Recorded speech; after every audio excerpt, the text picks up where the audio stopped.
everyone. Welcome to today's episode of 10 Minute Marketing. I'm Sonja Crystal Williams, your host. And today joining me, I have Karrie Chariton, and she is the owner of KMB Digital, a funnel building agency for visionary women, course creators, and coaches. Welcome. Thank you for being here, Karrie.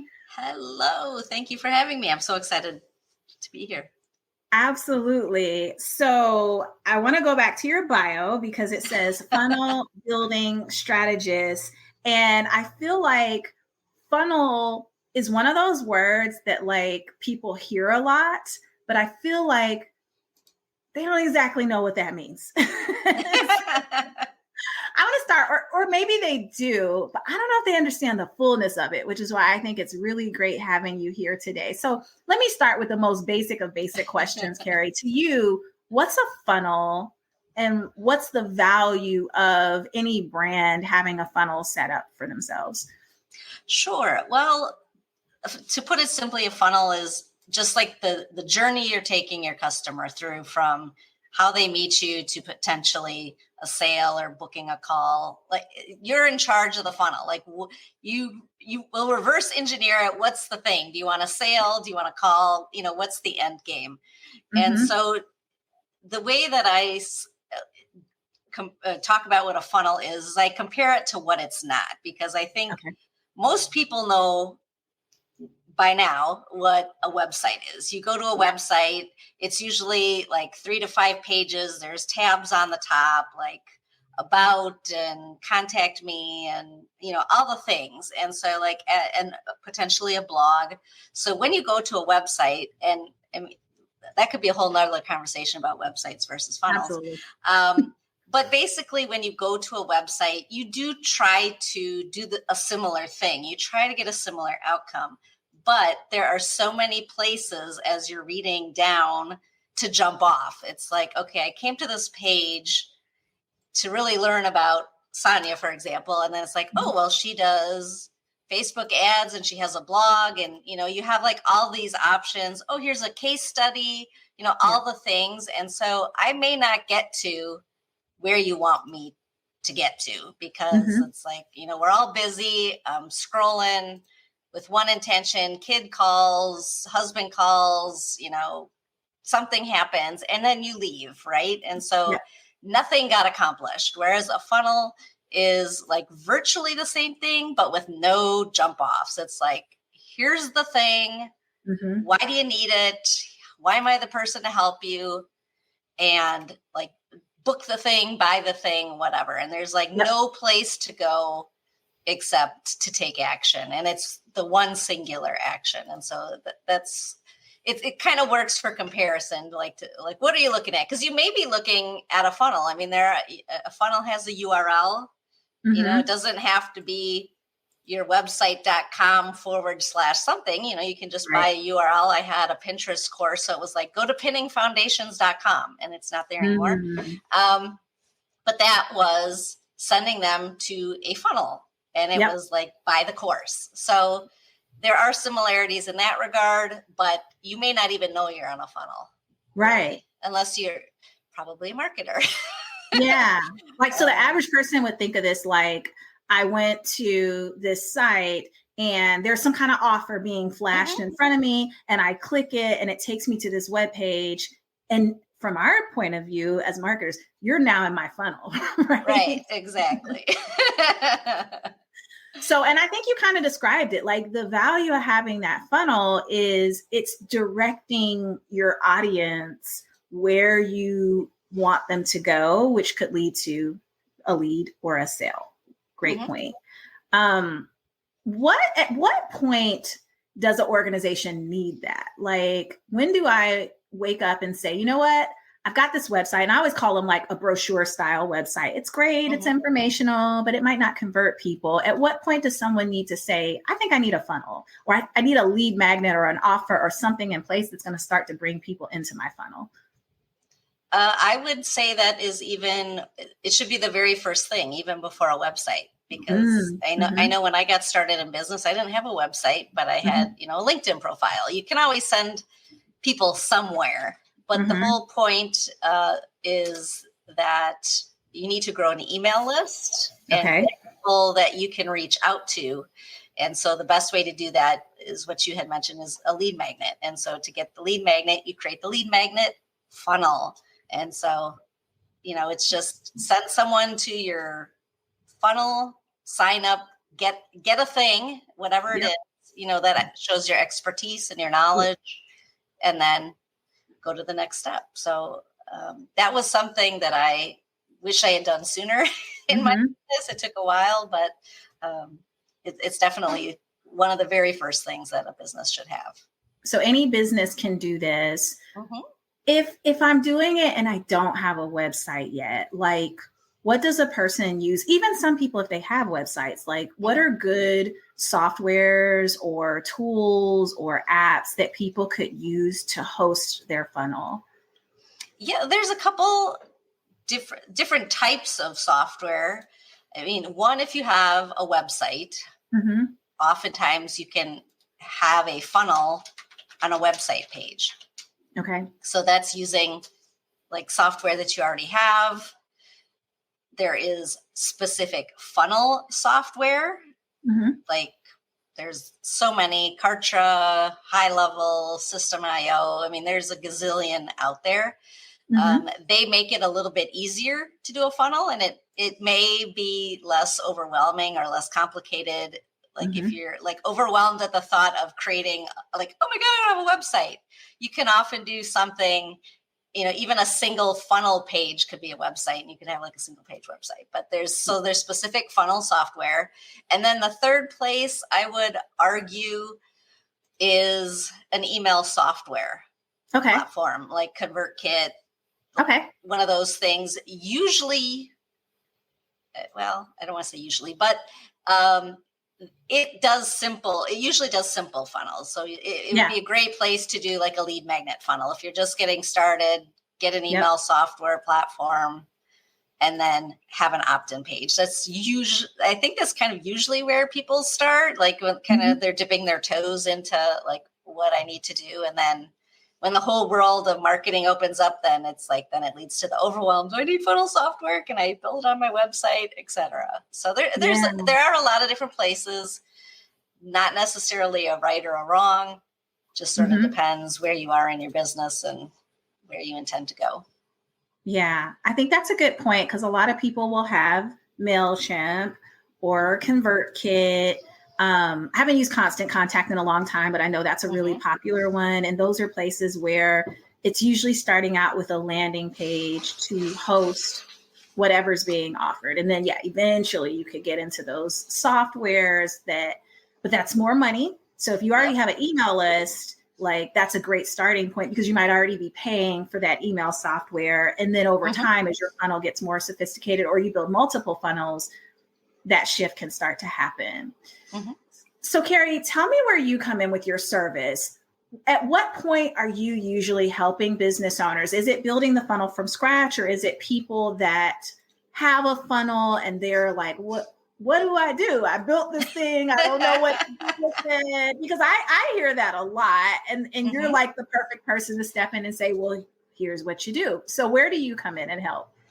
Yes. Well, and I've had that too. Like, oh, I've built the thing. Now what do I do? And, build it and they will come doesn't necessarily work. Exactly. But I work with all, like really all levels of businesses. I do have a soft spot, and I do like to work with beginners, because it's like, they're like, they're sort of green, like, okay, I heard I need a funnel. This is what I want to do. Yeah. And I don't know the tech. They might be like overwhelmed with it. I have software, I have an email list or something. Can I start with that? And so they just need a little bit more hand holding and like reassurance and guidance. And like, I was there too. Like, I mean, I think we were all there. We weren't born learning how to build an email list on an email software platform. So typically I will start with them, a lot of them, or I work with established business owners who already have multiple funnels in place. They may have, sometimes businesses have like a funnel builder on retainer, like they're just building funnels for like all kinds of projects and things like that. So usually I have a soft spot for beginners. So I like to help beginners a lot because, we were all there. I know what it felt like to be like overwhelmed with all the tech and all the things. So I work with beginners and like holding them through the process. And I work with like the intermediate kind of business owner. It could be for a couple different reasons. One is, it's kind of the evolution of business as we start out maybe doing it all ourselves. And then it's like, okay, I'm going to put the CEO hat on and start like hiring a team. So, I'll get hired to come in and like be the funnel strategist and like, let's, what are you doing? How can I help? And then what can I build? And so usually that's where I fit in. It could be as a subcontractor for agencies, or people will just come straight to me as an agency and say, we're looking for someone to, fill this role in our business. And so, it just comes with time and experience. Yeah. And I think you kind of started to answer another question, which is once a funnel is in place, like who's the person responsible for managing? And yeah, it just looks different for different organizations, because I'll hear that some people are ready to really fully step up into that CEO role and pass it along. So there's the outsource method. If someone's managing it in-house or in coordination with the agency, like who's usually the point person for managing? It could be me. It could be if they have like a social media manager. Okay. It sort of depends on like what their strategy is. So oftentimes people start out organically. So they, may have a VA that's like, hey, I'm just going to post organically. They may have they may hire a social media manager, may hire, if it gets to like, hey, we're going to just put fire to this funnel and get like lots of people coming through and scale. If they do it through ads, you could have a Facebook ads manager, Pinterest ads manager, like Google, LinkedIn, like all of the ads managers.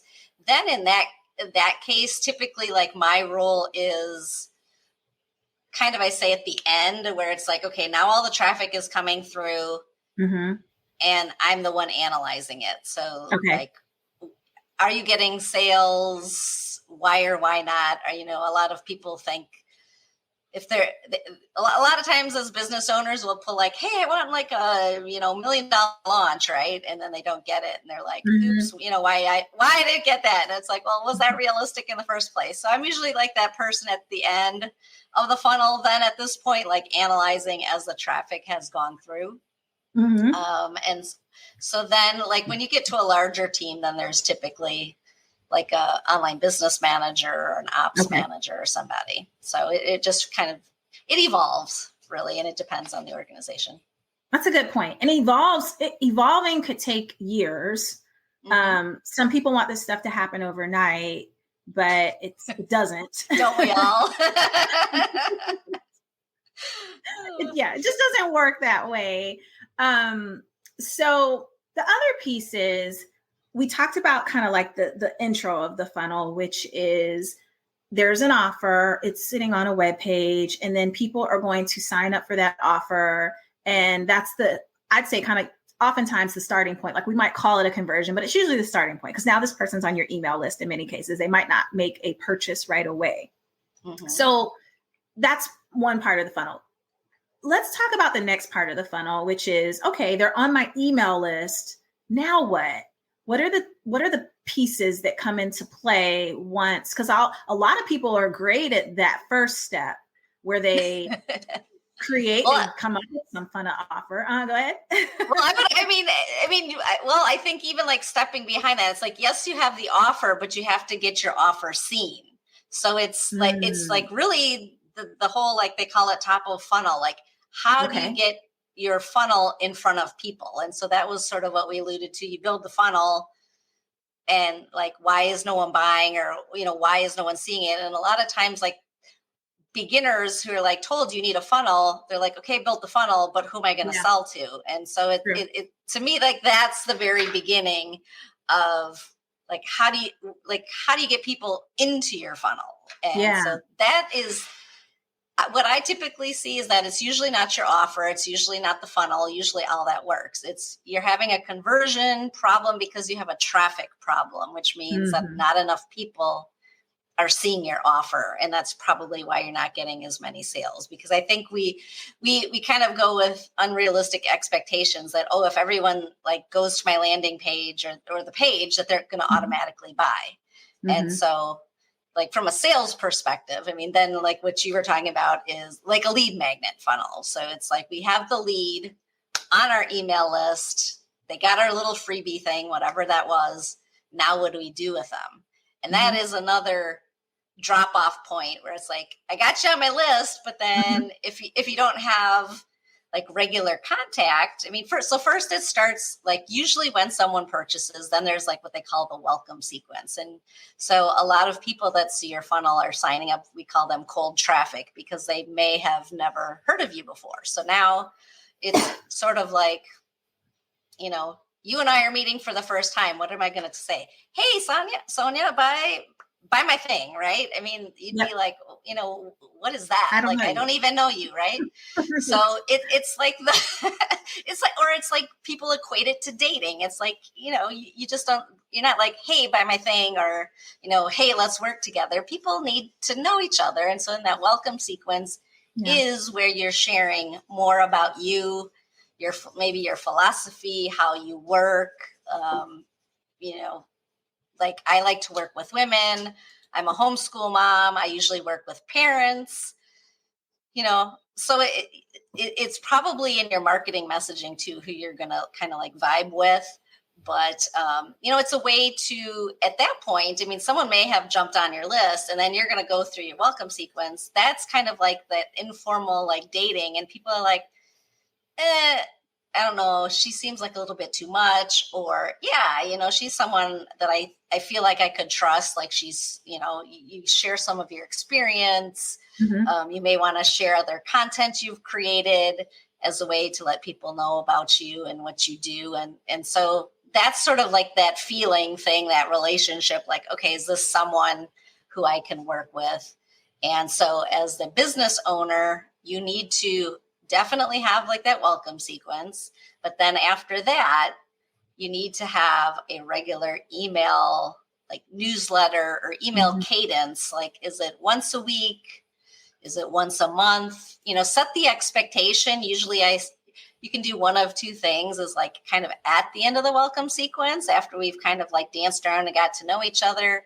Like, what's the next step? Do you want to, like for me as a service provider, as a funnel builder, it's like, hey, do you need a funnel? Do you want to talk strategy, book a call?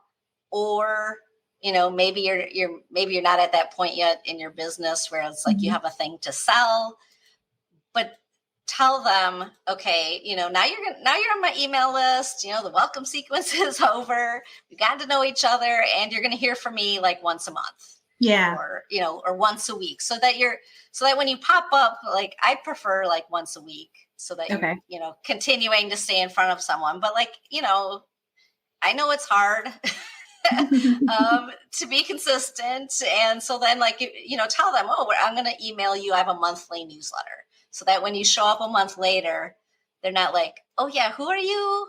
Right. They're expecting like, oh yeah, that's that Karrie. I got her thing. What does she got to say? Like that type of thing. So that is the key too, because way too many people like collect the leads, but then they don't do anything with them. Yeah.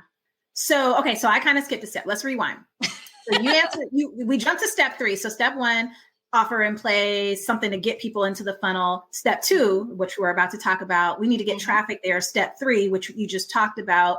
Okay, I have a lead. Now what? And welcome sequence is the starting to that answer. So let's go back a step to that middle part that you brought up, that a lot of people hear, oh, you should have a funnel. And then they build the funnel. And then it's like, but no one's signing up for my offer. No one's buying my course. So what are some, in your experience, just broadly, what are some of the most effective ways that you've seen businesses start to generate the traffic they need to get their funnel seen more, or their offer seen more, that web page? All the things work. what really is the key is what you can commit to consistently. Okay. And so there is, I mean, obviously we're all on social media. You'll see bombarded multiple times a day if you're on social media multiple times a day with offers. And social media can be like many things. It could be like you're just posting about it. It could be like we're doing this podcast together, and it could, it's like getting in front of other people's audiences. It could be local networking, and there's summits, there's bundles, there's Facebook ads, Pinterest ads, all of the ads. I mean, that is a way, people, you either pay with time or money. And so if you got the money, do the ads. If you got the time, go organic. There's so many different ways. And it's whatever it really, the thing is keeping people, coming into your funnel, and, it's you getting in front of people no matter which way that is. And so even if you don't think a funnel is for you, I mean, like, let's, as you're in business, you want to send people somewhere. So send them to, a funnel page, website page. You're connecting with people locally. Hey, go, go get my thing. I mean, it's some place to send people so that you can, grow your list. And not everyone is, like, there are people that can't handle, like, oh, I can pay like thousands of dollars in ads, but if they got like thousands of leads, they'd be like, oh my God, I don't know what to do with it. So, I mean, that's sort of up to you as well, as like the pace and the consistency. And also, I mean, people do have multiple funnels, so you can have multiple offers and, kind of customize it depending on what you do. Yeah. Oh, such great points. Well, Karrie, I want to thank you so much for breaking it down, because I mean, I hope everyone was listening. I mean, just really some really great wisdom and advice dropped in there on how to approach creating a funnel, or like just making the funnel that you already have even better. Karrie, I always like to end every episode with just a few short questions. I call this the lightning round, just to get to know you a little better. Okay. And so KMB Digital, you've been in business for a bit. What would you say? And I know you said like one of your happy spots is working with beginners. So if you were starting all over again, you were a beginner, and the Karrie of now was talking to beginner Karrie, what's the little bit of advice that you would give beginner Karrie or anyone in that position? Well, besides getting an email funnel, lead magnet funnel, whatever you want to call it, in place, talk about it. Because like the mistake I made was exactly what I did. I like built it. I put it on social media like a couple times, and I thought the whole world had seen it. And it was, so once you build the thing, you got to keep on talking about it until you're tired of talking about it, and then talk about it some more. Very good. Sound advice. On a personal tip. So you also mentioned your primary audience, you work with a lot of women. You also mentioned you're a homeschool mom. How do you balance the responsibilities of being a mom, running a business, like all the things, like, and I know that's a very broad and loaded question, but just if you were to summarize, like, how do I keep this together 9 to 5, Monday through Friday? Is it even 9 to 5? Like, what's the reality of managing those things? I don't even know how you homeschool and run a business. That's pretty amazing. Well, and it's funny. I have to say that actually, like, I have to take the homeschooling hat off, because now, just like, because we're recording this at the end of August, my last baby went to college. So now it's like, I'm not a homeschooling mom anymore. Yeah. But like, kind of going back to the beginning as like a newbie, one of the things was like really building your business around your life. And so knowing the limitations, like I had already been homeschooling first. Like, I don't know if you can like homeschool, start a business all at one time. I think you need to do like one first and then the other. And like, just be realistic with your time, the type of business. And so like when I started, I was a virtual assistant and I had done social media management. So, I was up front. I'm like, I'm homeschooling. You're not going to get me between like 10 and 2. Mm-hmm. And, I work in the morning, I work at night. And most people are like, well, I don't care when you work, just get the work done. And like social media, you can plan it to go out anytime. And so I knew that, I was up front with my clients, and you're like, you're either going to love me and you're going to be fine with that. Or if you're not, then you're not my person. And then, just planning, don't pick up a customer service role, answering phones if you got kids like screaming in the background. So just like be realistic. And then also, just try to, and I say try to, kind of set parameters and outsource. That would be my other thing. Buy your groceries online, start, you don't have to have the nanny and the cook and the chauffeur and like all the things like we think we would like, but start small and try to like delegate, give your kids chores. Like kids nowadays, mom does everything, or it's, whatever it is, but it's like, it's not going to hurt a kid to help around the house. And so that's probably another conversation for another day, but also setting another type of expectation and parameters. And it's just doing it with your kids. I love this. I hear where you're coming from. I went through this when I had my son. So I had my kids later in life. So I've got a 8 and 4-year-old, but had to make a shift in how I manage things. And to your point, build the business around my life now. My life is not built around this business. So I really, really love that. Thank you so much, Karrie. So a couple of quick things as we wrap up. One, you have a funnel, you have an offer, something that people can kind of take away. Where can people find that? And for everyone, I'll drop that into the description. So look out for that link. But Karrie, tell us a little about it and where people can get it.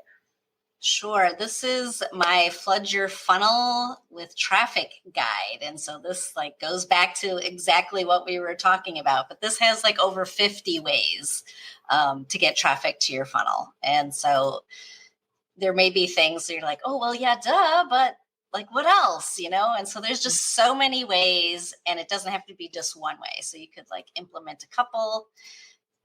And so it was literally the problem that I saw. It was like people would come to me and it's like, my funnel's not converting. It's like, it's not a funnel thing. It's a traffic thing. Here's your guide. Go find, 4 or 5 ways and like, chip away at getting your funnel filled with traffic. And so that is my free gift. And I hope that it helps all business owners. I mean, that it's a, whether you're new or you've been in business 20 years, you need new people, new leads, the different ways change, but then they stay the same, it's one of those things. So awesome. So everybody look out for that in the description, as well as how you can get in touch with Karrie. Karrie, thank you so much for being here. For everyone else, we'll see you next time. Oh my God. Thank you so much for having me. All right.